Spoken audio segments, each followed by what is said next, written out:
Hello, this video clip is going to show you how to use the WEPP interface website to download soil information, soil erosion information for your farm. The farm we'll be using in this example is the NICC College farm, but you could do the same thing for any farm out there. So there's an instruction sheet there. First thing it says is navigate to that website, so you can click on that website and move to there. Once there, you'll need to type in the number that happens to be in the picture in the back, which can be hard to read sometimes and hard to interpret, but you can submit the query, and that will take us into the WEPP Online. Then we'll click Start Using WEPP GIS, and I will probably just try typing in my zip code here for Kelmer and clicking Go. And that should zoom in fairly close to where we're at, and you can see down here I can scroll around by holding my mouse key down and moving around and then zooming in, and we basically want to get the area here around my farm, which you can see here the college is there. And by default, it basically gives you a topographic map. Most of us like using aerial photographs a little better. If you scroll to the right here, you see a plus sign. You click on that plus sign. Google Satellite's probably a good one for most people. You can turn that on, and then you can see a little bit better the area that we're working with.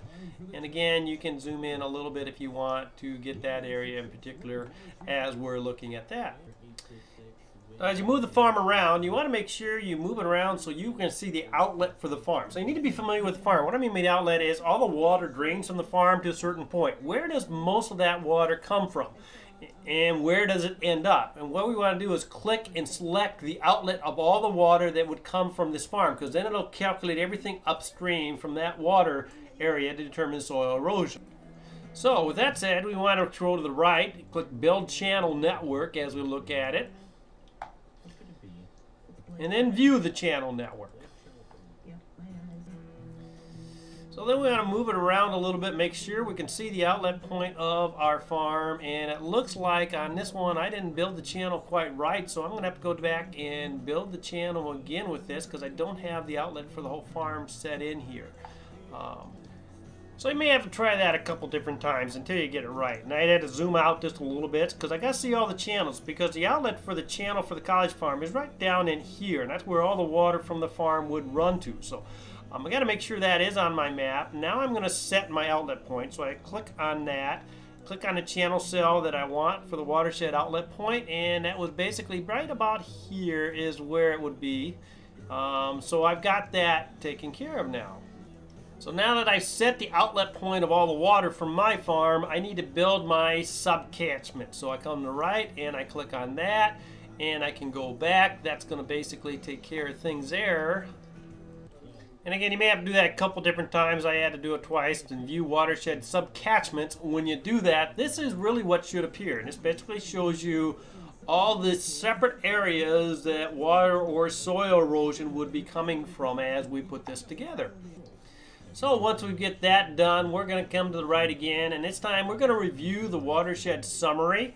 And it just kind of gives us a lot of information about this, which is just kind of a summary, and feel free to read through it and look at it, but it tells you everything that's in that watershed as I scroll down through it. I hope you're not getting dizzy. And then I'm just going to click close this window as we've looked at that.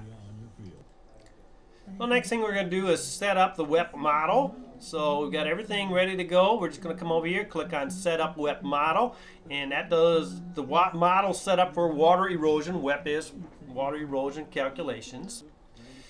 Once we've set that up, we want to go to the bottom, and here's where it's setting up the parameters for what we're doing as far as what's out there, the type of soils, where the climate controls.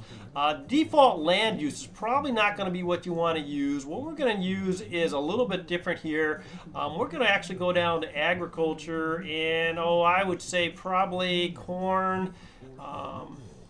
Corn, fall, mulch, till would most closely fit our situation here at the dairy farm, because we actually incorporate or have manure out there, and we cut off corn silage, so there's really not a lot of residue left out there as we look at that. And you can look at the rest of those and play around with them if you want, but we're just going to go ahead and run the WEPP now. And that will take a little time to run. Just go ahead and let it run. When it's done, you can go to the second video clip for this.